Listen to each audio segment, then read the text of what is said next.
All right, now, hey, welcome back, y'all. This is John Lehman with Lehman Technologies, and today we're going to dig into some headphone specifications that I think are easily misunderstood, or one is mentioned without the other. And the truth is, we need to know what both of them mean and how to apply them to our decision making process. So, the two things are impedance and sensitivity.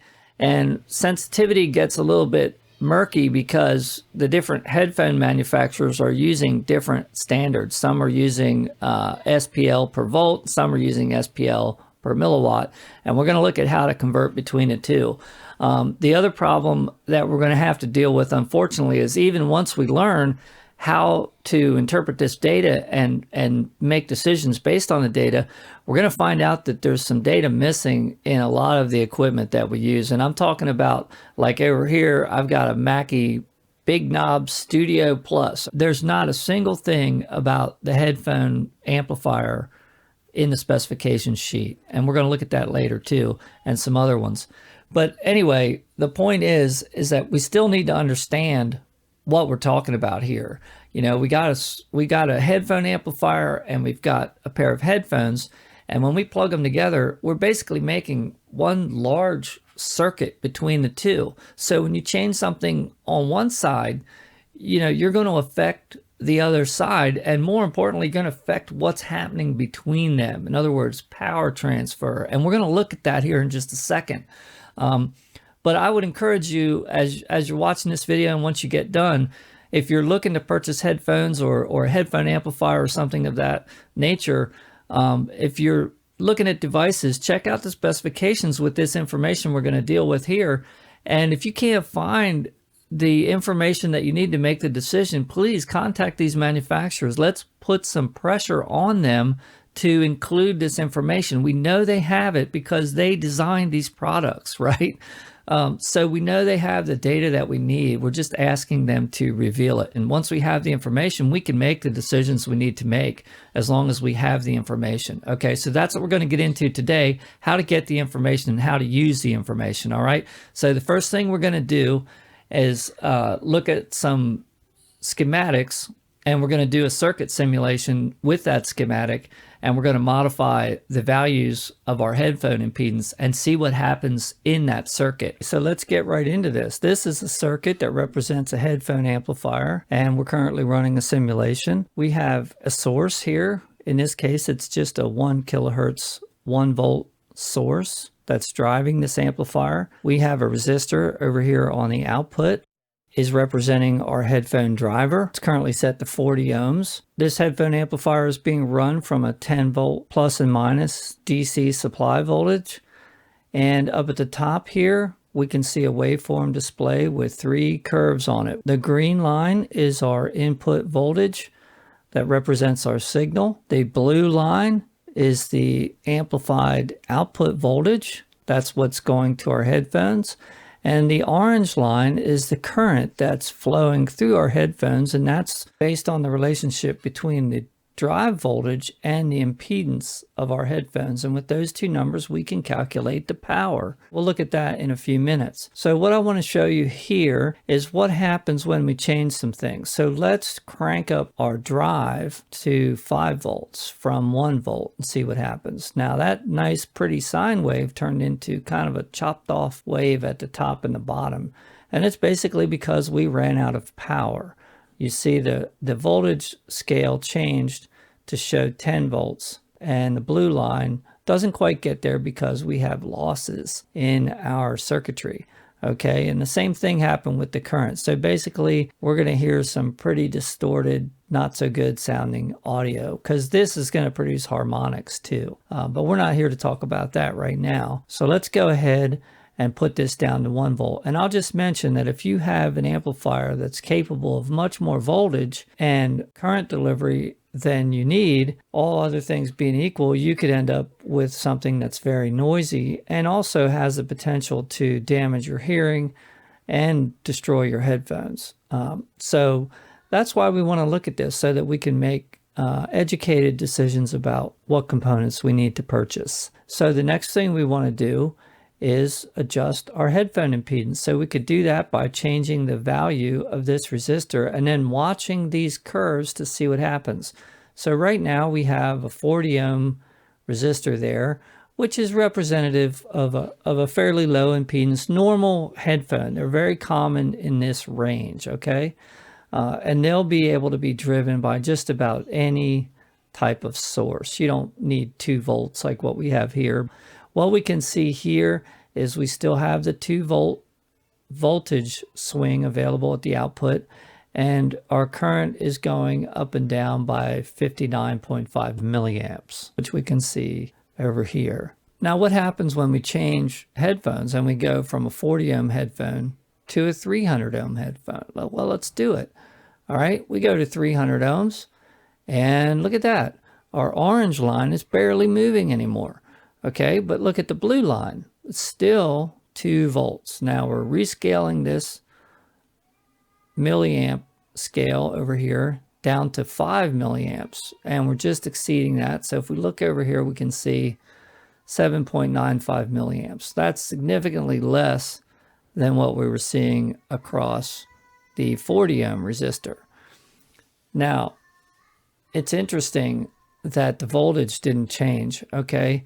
And we're going to look at a calculator here in a second that's going to help us to better understand what's going on. But basically, we're missing a big piece of information when we look at this circuit. We have no idea what's happening to the power that's being dissipated across this resistor. In our world, what we want is for that power to be translated into acoustical energy that goes into our ears so that we can hear our music, right?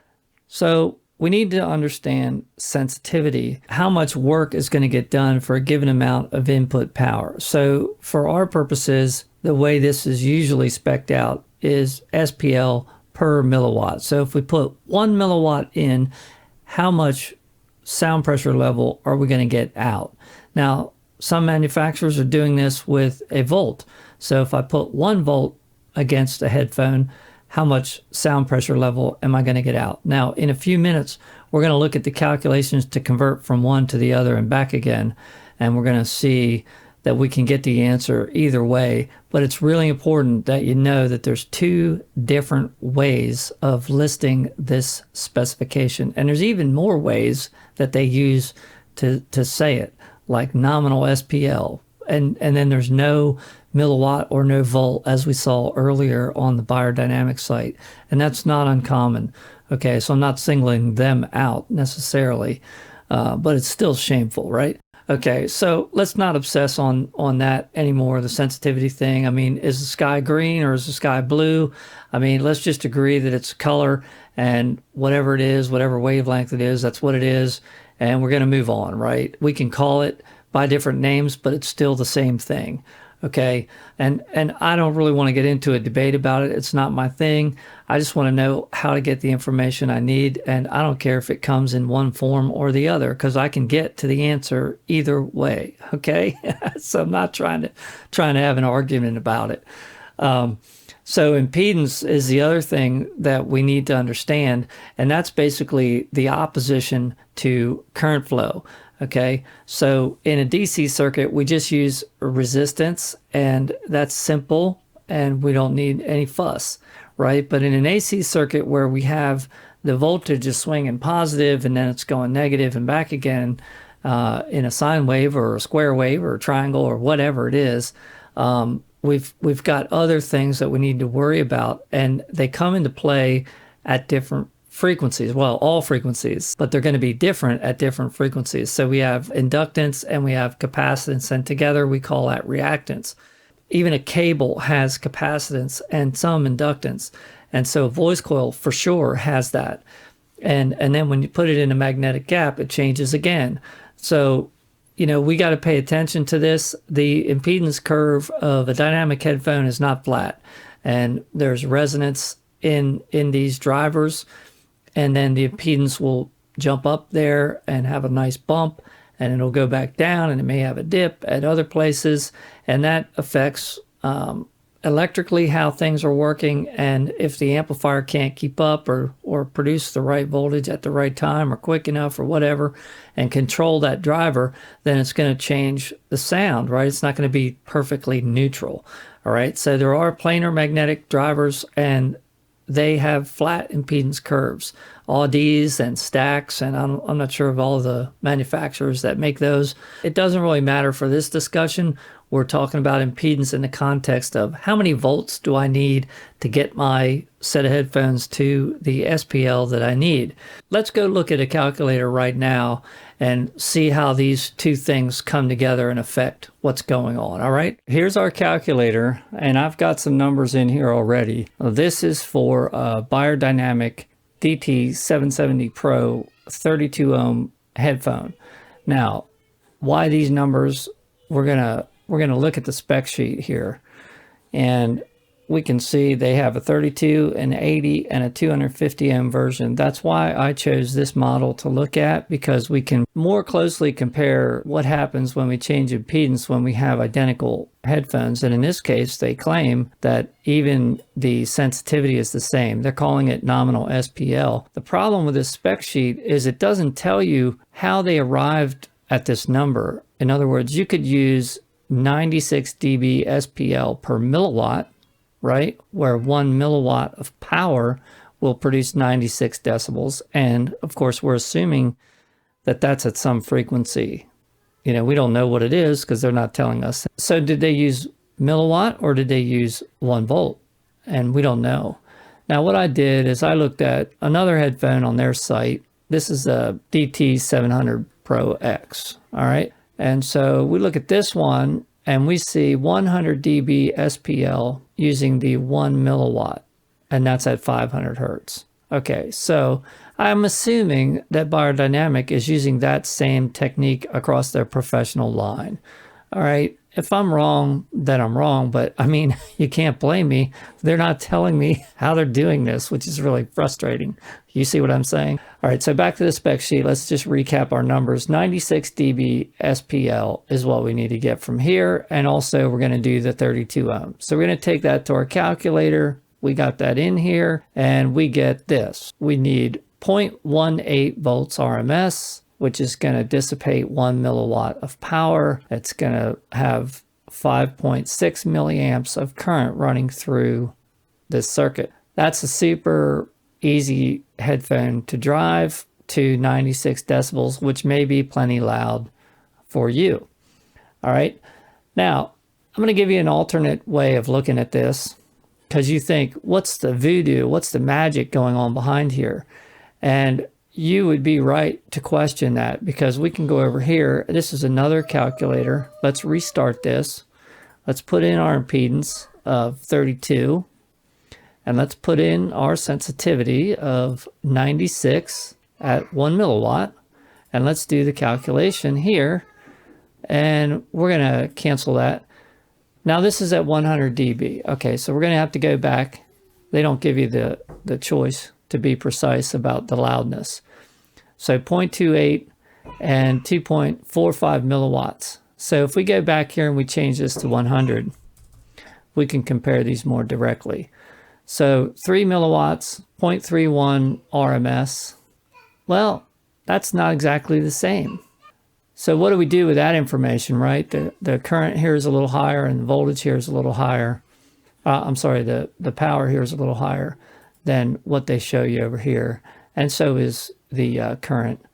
So, you know, do we trust these things? How much do we trust them? Is that a big enough number to worry about? I don't really think it is. But here's what you can do if you really want to geek out. This is a Ohm's law wheel that shows you the formulas you need to figure out what's in these little quadrants here. So you have to know two things, right? It's the it's the same old Venn diagram, you know, choose two, right? So you can choose cheap, you can choose quality, and you can choose fast, but you can only have two, right? So if you choose cheap and fast, you're going to have poor quality. If you choose quality and fast, it's going to be really expensive. You get the idea. Okay, that's just a fun detour. Anyway, so we look at this, and how are we going to know what to use here? Well, we go back to our specs, And what we do know, we had to do a little digging to figure this out, but we do know that this thing will get to 96 dB if we give it 1 milliwatt, right? That's what we know. So if we go and we put in our calculator, let's see what we're going to do. We're going to use this one here, right?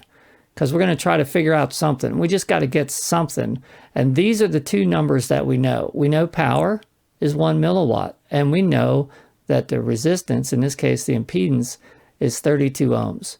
So we can do the square root of 0.001 divided by 32. And what we get is 0.00559 and a bunch more digits. So we can round that to 0.0056, and then we move the decimal point and we get 5.6 milliamps. We got to do that for 96 dB. Look at that. That's exactly what they got here. So I have reasonable confidence in this calculator based on what we just saw, but I need to warn you of something. If you use this drop down or drop up menu to choose a headphone, you can get into trouble. We know from the spec sheets that this 32 ohm 770 is 96 dB per milliwatt sensitivity. But if I click that, you see it changed to 111. So I would be real careful with this, and I would just go to the manufacturer, get the specs, and put them in yourself. And you see something went wrong here when I did that, and this didn't change back. So now when I changed it a couple of times, it did. So you need to be real careful with this stuff and make sure you're getting things that add up correctly. And that's why I gave you that formula earlier. You can do all this math yourself if you want to. To get the voltage, you would have to do one more calculation. So let's take a look at doing that. We're back here on our Ohm's law wheel, power wheel, and we want to get volts. Okay, so we have a few options here. I think maybe the simplest one is we just figured out what our current was a few minutes ago, and that was 5.6 milliamps. So if we take that times the resistance, which is 32, we're going to get 0.178885438. Okay, so what happens when we round that off?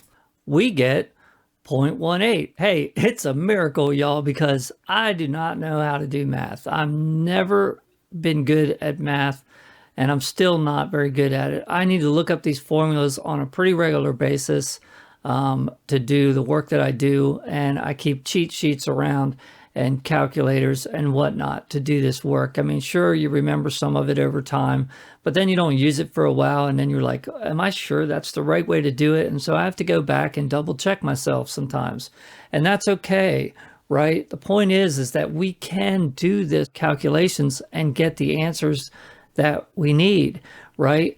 As long as we have accurate data to put into these formulas, we're going to get the correct answer. Now, let's see, what do we have to do next? We got to go from dB SPL per milliwatt to dB SPL per volt, okay? So we're going to head over to Google and type in calculator, and you should come up with this nice scientific calculator. And I've already got it populated with the equation, at least one form of the equation. So what you're seeing right here is dB SPL per volt converted to dB SPL per milliwatt, which gives us 96. 96 is the sensitivity of the biodynamic headphones that we looked at earlier. So that's per milliwatts, right? So if we take that number plus 20 log, okay, we're going to hit log and then square root. So dB SPL per milliwatt plus 20 log times the square root of 1000 divided by 32. That's it. And look there, we got the same number that we had before, right? To go from dBSPL per milliwatt to dBSPL per volt, we need to use plus 20 log times the square root of 1000 divided by, now the 32 is the impedance, okay? So if you have a different set of headphones, you would enter the impedance for those right here. So to go the other way, all we got to change is this sign right here. minus 20 log. So you would take, if you know that the manufacturer gave you dB SPL per volt, you put that number here. That's how we do that. I know you guys are thinking, man, this is crazy. He doesn't really expect us to do all this. Maybe I do, right? And maybe we should be doing this. I think of Click and Clack on the Car Talk show years ago, and I heard two statements, and I think I'm conflating these. But basically, they said, unencumbered by the thought process on our relentless pursuit of mediocrity. And unfortunately, I see that far too often. It's like, just make it work, or just do what you can do. And it's this, there's not a drive to reach the highest level. And we should have a desire to reach to the highest level that we can get to. Can't always get there, right? You got bad source material you're trying to mix, or whatever the case may be. You just can't get there, but you want to take it as far as you can. And sometimes that is as far as the budget will allow. But the point is, you have to know what you're doing. So when you say, well, I can only afford this much for a pair of headphones or for an amplifier or an interface or whatever it is, that's fine, right? Doesn't mean, that you have to spend thousands of dollars for these things. I'm a cheapskate. You see this microphone right here? You can't really see it. I'll raise it up here. All right. I don't know if you can see that very well. This thing came for free with my Mackie Big Knob, right? I bought the Big Knob on eBay. It was new, and it came bundled with this microphone. And I thought, what a cheap piece of junk. So I said, you know what? I'm going to use it, right? They gave me this microphone. I mean, it's a Rockville something or other, about a 1/2-inch diaphragm in there. Man, it sounds okay. I'm going to use it, right? It's got this nice small metal pop filter on it. Why not? So I'm not sitting here saying, you got to use the best of everything. If you can't afford it, you can't afford it. And that doesn't mean you can't do good work. Okay. So the real key to doing good work is the understanding of the work that you're trying to do. And that's why I'm making these videos, right? I want to share what I've learned over the years, and what other people have shared with me. I want to give it back. And that's really what it's all about. Okay, so the next thing that we want to look at, and by the way, I'm doing this because I went out there and watched a lot of videos. And you say, well, gee whiz, John, this thing's going to be like an hour long. It might be. I'm not done yet. I went out there and did some research just to see what was out there, what I would find. I found some good articles with good information in it, right? But I found many more articles with only half the story. And most of the videos I found really only had half the story. They talk about sensitivity, they might talk about impedance, but they really didn't put the whole picture together. And I don't think any one of the videos mentioned voltage. They kept saying power. And as we've seen, voltage is the thing that you need to be looking at when you're trying to match one of these things up. Yes, power matters. I'm not saying it doesn't matter. And all these things are related, as we saw before. But voltage is a key factor here. When you're trying to match up a high impedance set of headphones with an amplifier. It's not really about the power dissipation. That comes into play when you talk about sensitivity. But when you talk about impedance, what you need is voltage, right? So you can't just say the headphone amplifier is able to deliver 50 milliwatts. If it doesn't have, it may be able to deliver a lot of current, but not a lot of voltage, right? That's why we need to understand this stuff, okay? I hope you're getting it, and I hope you're passionate about it, because, well, if you're not, you probably clicked off this video by now, and that's okay, right? I understand this isn't going to be for everybody. For the people that really want to understand, that's why I'm doing this, right? I hope you're one of those people and you're sticking with me through this, because I'm telling you, I watched, so listen, just imagine you wanted to know what headphones to buy or which impedance to choose to do whatever you wanted to do, right? And somebody could tell you that, but you probably wouldn't take just one video, right? You'd probably watch 3, 4, maybe 10 videos, and they'd all say something a little bit different. And you're like, man, you got this jumble of stuff in your head, and you've spent an hour and a half, maybe a couple of different days. And at the end of all that, you still don't know anything, right? You don't know how to come to that decision on your own. You're just listening to people talk about what they think you ought to do, and they're trying to oversimplify it, because I don't think that they think you're dumb, right? I think that they are thinking, well, I'll get more people to click on my video if I don't spend a lot of time talking about the details. And that's probably true, right? And I've been tempted to do this, but something in me is telling me, no, you've got to tell people how to do this, right? So that's why we're here. But anyway, you could spend all this time watching all these videos, and at the end of it, you would be no better off, right? You're at the mercy of these other people to tell you what to do, right? This is not where you want to be after you spend a couple of hours watching these videos. Where you want to be is to spend a couple of hours and then know how to do the thing yourself, right? That's what you want. So that's what I'm trying to share here, all right? So now we've got all this knowledge that we learned in the first part of this video, right? How to calculate back and forth between dB SPL per volt and dB SPL per milliwatt. And we learned that we need voltage, right? So now we have a pair of headphones, high impedance, low, whatever, but we know what it needs to get to a certain volume. Now we have to go choose our source, right? And you can do this in the reverse order too, but we're just doing it this way. Let's have a look at how much power and SPL we actually need to get an accurate representation of our audio. Now, let's just go ahead and do the big example. All right, let's do 250 ohm. Okay, that's their professional 770 Pro 250 ohm 2.55. And I've got some Sennheisers that are 300, okay, 2.79. Now those are 97 and they use the volt, okay? So check that out. These are my headphones right here, 97 dB at 1 volt, 300 ohms. To get to 100, I need 4.5 volts. Okay, I can't do this on anything practically. Now let's look at the big knob specs, because I told you we were going to do that. With this information here, for my Sennheiser headphones, I need over 4 volts to drive them to 110 dB. So if you have a snare drum hit, that could easily get there, and you're still going to have maybe 85 dB as your nominal listening level, right? If we look at the big knob site, you know, we got the nice picture. Look, this is not a high-end unit, okay? It's $350. It's built like a tank. It's got all kind of features on it. It's really handy. I actually like it, but we can't find really anything about it on the site. So I went ahead and downloaded the spec sheet, and this is what we have. Frequency response, noise, input type, output type. It doesn't list the headphones here at all. There are no headphone output specs on this thing. I can tell you that it drives my Sennheisers to crazy levels, and I got to keep the volume knob low. So I assume it has a pretty high voltage capability. What it is exactly, I don't know. I never tested it. But let's look at another unit I have. I happen to have this DigiGrid D. It's not a cube. I don't know why they have cube in here. This is just a DigiGrid D. Anyway, it's a whole nother ballpark, right? Look at this. $1,400. I'm sure I didn't pay that much for it. But it has one headphone output and a headphone knob. And if we look down here, we can see some specs. The problem is, it doesn't say anything about the headphones here either.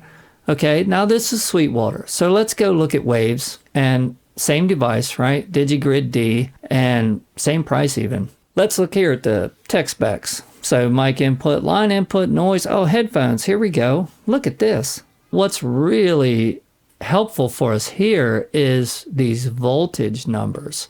So at 600 ohms, we're going to get 8.8 volts. Now, if we go back to our calculator, let's put in 600, and let's just go ahead and keep the 97 at 1 volt sensitivity. You know, to get to 110, we only need 4.5 volts. So this thing is gonna, man, it's just gonna be cruising and driving even a high impedance pair of headphones to, you know, really loud volume without any effort at all, which means you have a much greater chance of preserving the transients and not having any kind of soft clipping or hard clipping with distortion. And I can tell you, in sound reinforcement and home hi-fi and car hi-fi and everywhere, they will tell you that you always want more power than what you need. Now, there's a big thing going on with headphones because people are damaging their hearing. And so there's all these safeties put in place, whether it's in software or, you know, in Bluetooth headphones. But you know, these things are not going to give you what you need to do really critical listening, unfortunately. And so you have to have this information and you have to use it responsibly, and then you have to use your gear responsibly. So that's kind of the goal here is, you know, make sure you get what you need to listen accurately And then be careful with it, because yeah, you turn that knob up and you play something loud, you blow your eardrums out, okay? And I'm speaking from experience. But you need that drive capability to get the accuracy. And I'm here to tell you that, you know, and I'm not a big gear snob, right? I'm using a free microphone. I mean, this thing might cost $20, right? So, but even my big knob, I use it day to day. And I also use the Waves headphone amp. And the reason is because I can definitely hear a difference in performance in my Sennheisers when I use the Waves headphone output as compared to the Mackie headphone output. Now, do I know for sure that it's the headphone amp that's the difference? No, I do not. But I know that overall, one of those interfaces sounds better than the other. Back to the subject at hand, the headphones, and we want to get back to the quality discussion that we touched on earlier in the video, and that is, does a high impedance headphone have higher accuracy than a low impedance headphone? This is a claim I've heard on many videos, and I've read it on many forums and websites, etc. And that's all they really say. I think once or twice some article explained the reason why. And the only reason why that I've ever heard, and that I could even think of, is that to get the higher impedance, you would use a smaller wire, a thinner wire, a higher gauge wire, and therefore it's going to have a smaller cross section and therefore higher resistance. That makes sense to me. Now, what does that do to the sound quality? Well, for the same number of turns on the voice coil, if it's, 200 turns, 3 layers, whatever it is, for the same number of turns, given the same diaphragm, you're going to have a lighter assembly, right? The diaphragm voice coil assembly will be lighter. And then because it's higher impedance, you're going to be driving it with a higher voltage, right? To get the same power dissipation and therefore the same SPL out of it. Now, the combination of the higher voltage and the lower mass is going to mean that you have more control over the diaphragm motion, right? So Newton, object in motion tends to stay in motion. So this is a good thing for transient response and detail. I wanted to cover every aspect of impedance, including the definitions and every aspect of sensitivity, the different ways that sensitivity is measured, and how you can calculate these numbers yourself, and then take that knowledge and apply it to making future decisions, that you're not at the mercy of some authority somewhere of telling you what to do and why you need to do it, and you don't really have the ability to question it. Okay, I'm just not wired that way. So I want to know why things are the way they are, why they work the way they do. So hopefully this was helpful to you, and I would really appreciate you to subscribe to my channel, put a thumbs up on this video, and click the notification bell. I'm a little bit irregular. Some of these take a long time to put together and do the research and then the editing, and especially a long video like this. I appreciate your patience as we get the next one ready. Thanks a lot for watching.